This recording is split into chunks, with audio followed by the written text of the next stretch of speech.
China kini harus berhati-hati setelah Barat, khususnya Amerika Serikat, ini seakan-akan membuang China melalui fenomena decoupling, terlebih pasca Barat telah mengambil sikap dengan memindahkan pabrik-pabriknya dari negeri tirai bambu tersebut. Penurunan akses pasar global hingga gangguan terhadap rantai pasok global kini menghantui Beijing. Lantas apa sih sebenarnya decoupling itu? Kita akan bahas lengkapnya dalam Ada Sinyal Dunia Mau Buang China. Memangnya bisa? Kita akan bahas di slide yang pertama, di mana kita akan mengupas sebenarnya apa sih decoupling yang sudah bikin China rewel sejak beberapa tahun belakangan ini. Namun jika kita membahas mengenai decoupling, tentunya kita juga akan membahas mengenai friendshoring, pemirsa. Dan tentunya memang friendshoring ini juga kita bisa lepas dari fenomena ini, di mana pertama-tama kita akan bahas lebih dahulu decoupling. Dan decoupling sendiri seperti yang kita bisa lihat di slide ini adalah praktik memisahkan atau mengurangi ketergantungan pada rantai pasok global yang dilakukan oleh sebuah negara. Akibatnya suatu negara ini akan cenderung membangun atau memperkuat sumber daya, produksi atau distribusi secara lokal dan juga regional yang bertujuan untuk mengurangi risiko gangguan pasokan dan respons terhadap perubahan pasar. Selain itu, strategi decoupling ini juga bertujuan untuk menjaga keamanan suatu negara atau national security. Contoh simpelnya dari kasus mancanegara belakangan ini misalnya antara Amerika Serikat dan juga dengan China, pemirsa, di mana kita ketahui sebelumnya sudah ada sebuah hubungan aksi ekspor dan juga impor, dan yang kita ketahui yang diterapkan oleh Amerika Serikat terhadap China ini sudah kita perlihatkan sebelumnya ada bidang semikonduktor hingga kecerdasan buatan yang kita ketahui namanya chip NVIDIA atau chip Artificial Intelligence, lalu dengan adanya decoupling yang pada awal digagas sejak tahun 2017-an atau 2018 yang pada kala itu mulai diterapkan oleh Trump, ini sudah mulai menunjukkan pengetatan kontrol terhadap ekspor teknologi, lalu juga penerapan tarif tambahan terhadap sejumlah besar produk impor dari China, panel surya, mesin industri, dan barang elektronik, dan sebelumnya seperti yang tadi disampaikan terkait dengan mobil listrik. Konflik perdagangan dan isu keamanan cyber ini telah mendorong kedua negara untuk mengurangi ketergantungan teknologi satu sama lain. Amerika Serikat telah menerapkan larangan-larangan, pembatasan ekspor teknologi chip AI dan kecerdasan buatan ke China, sementara China juga mengambil langkah-langkah untuk mempromosikan penggunaan teknologi domestiknya sendiri sebagai respon terhadap kebijakan yang dilakukan Amerika Serikat. Sehingga ini semakin terus berkelanjutan, pemirsa, peperangan perang dagang yang terjadi. Setelah kita membahas mengenai apa itu decoupling, sebenarnya mirip-mirip. Kita akan membahas mengenai apa itu friendshoring. Friendshoring kecenderungan atau mencerminkan kecenderungan beberapa negara untuk mengurangi ketergantungan pada negara-negara yang dianggap sebagai potensial ancaman atau pesaing. Pemberlakuan tarif dan hambatan perdagangan Amerika Serikat terhadap China pada 2018 dipandang sebagai tindakan yang mencerminkan friendshoring. Kita akan gambarkan sebenarnya seperti apa. Kalau tadi kita contohkan dengan Amerika Serikat dan China, ini ada sebuah negara A di mana mereka atau negara A ini berhubungan baik dengan negara B, C, dan juga D. Namun ancamannya adalah negara X dan juga negara Y. Tidak akan ada aksi ekspor atau impor langsung antara negara A dengan X dan Y. Tapi yang dilakukan dengan B, C, dan D ini sendiri memang ada beberapa barang-barang yang mendapatkan ekspor dari X dan Y, sehingga inilah sebenarnya yang kita lihat implementasi decoupling dan juga friendshoring yang terjadi, dan kita bisa gambarkan melalui slide-slide yang saya sampaikan pada siang hari ini. Dan seperti yang kita ketahui, kita akan melihat ke slide selanjutnya. Untung rugi decoupling bagi suatu negara. Implementasi decoupling dan friendshoring ini dapat memiliki dampak yang kompleks tergantung pada perspektif dan konteksnya. Kita akan lihat dari dua kacamata yang berbeda.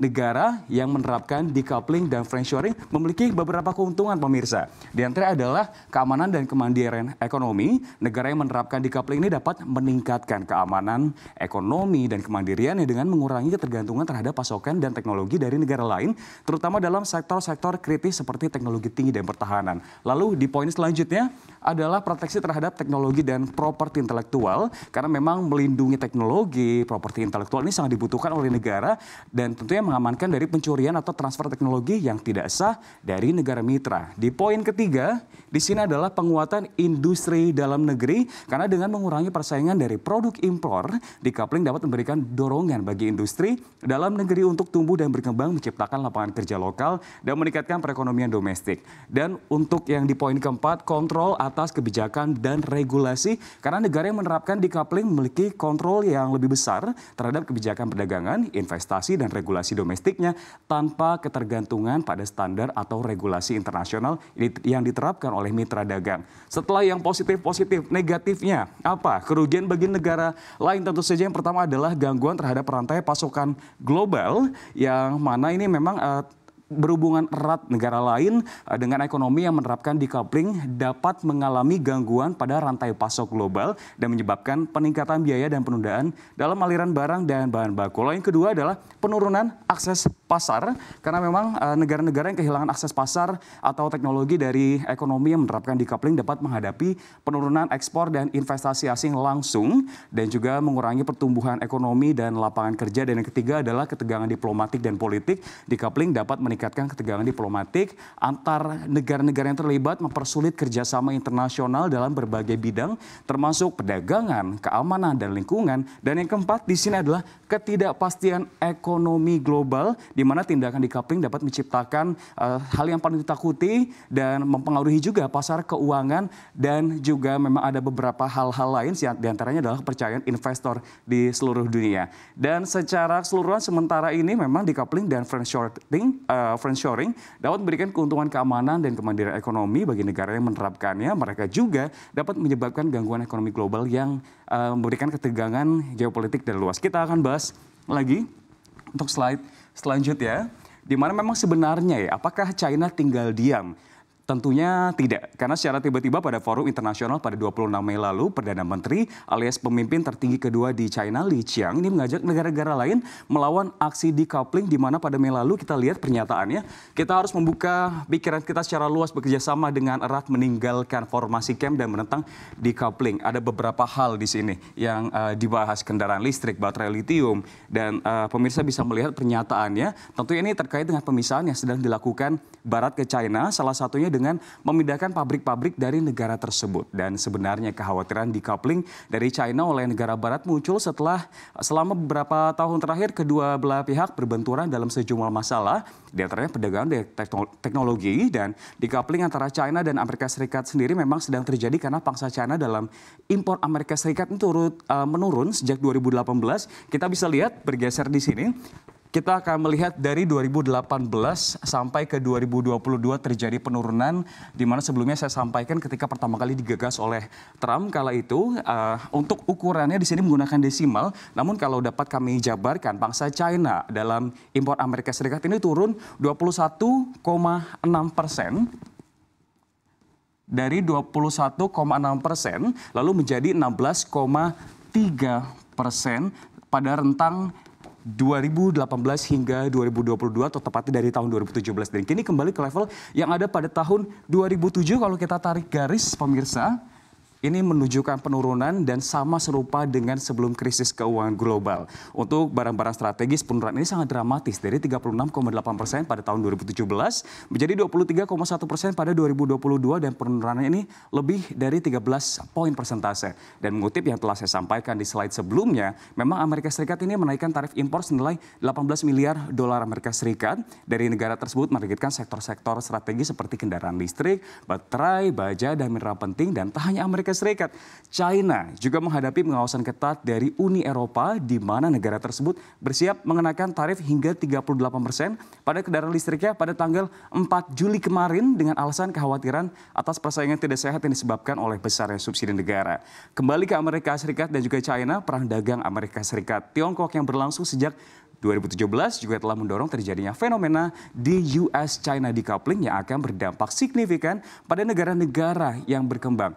Dan nota keuangan daerah APBN 2024 ini bahkan akhirnya menuliskan bagi negara-negara yang memiliki pangsa ekspor besar pada kedua negara tersebut dapat menarik investasi asing akibat relokasi industri dari Tiongkok untuk menghindari proteksi perdagangan Amerika Serikat. Untuk lebih jelasnya kita akan membahas di slide selanjutnya, di mana memang kalau kita melihat apakah decoupling total terhadap China ini mungkin bisa diberlakukan meskipun memang ada pembicaraan tentang pemisahan dan pengurangan risiko, perusahaan-perusahaan Eropa terlihat masih tetap optimistis mengenai prospek di negara tersebut. Setelah saya membaca survei yang dilakukan oleh Alliance Trade Global Survey 2024 terhadap 3.000 perusahaan di China, Prancis, Jerman, Italia, Polandia, Spanyol, Inggris, dan Amerika Serikat. Melalui survei ini kita melihat tidak ada tanda-tanda bahwa banyak perusahaan akan mengurangi hubungan dengan China. Lebih dari 1/3 perusahaan berencana untuk memperluas kehadirannya di China, sementara hanya 11% saja pemirsa yang berencana untuk menguranginya.